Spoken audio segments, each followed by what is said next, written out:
Next to knowledge, understanding English prepositions. Hello learners, welcome back to our series on understanding directional vocabulary in English. Today we're going to zoom in on the preposition next to and how we can use it to describe immediate proximity. By the end of this video, you'll be more confident in using next to in your English conversations. Next to is a preposition of place that we use when we want to say that something is immediately adjacent or very close to another thing or place. For instance, you might say, "The library is next to the school," to indicate that the library and the school are directly beside each other. Remember, next to implies a very close proximity. There's usually nothing else between the two locations or objects you're talking about. Let's look at some examples to make this more clear. 1. I live in the house next to the bakery. In this sentence, the speaker's house shares a boundary with the bakery. There is no other house or building between them. 2. My car is parked next to a red van.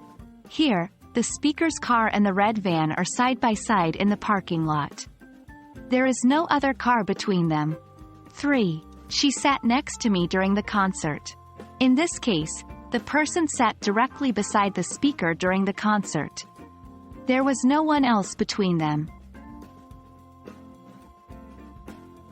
It's worth mentioning the difference between next to and near.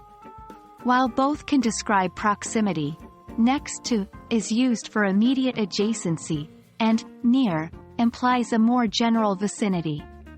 For instance, if you say, "I live near the bakery," it doesn't necessarily mean that the bakery is directly beside your house.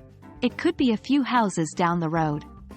But if you say, "I live next to the bakery," it means your house and the bakery share a boundary or are immediately adjacent to each other.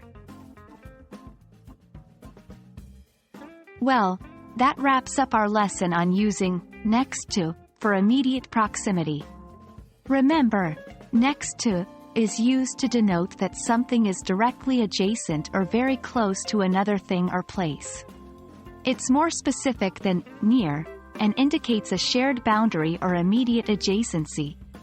Keep practicing these examples in your day-to-day conversations to solidify your understanding. Thanks for joining us today, and we hope you'll tune in for our next video, where we'll dive into using the preposition between. Happy learning!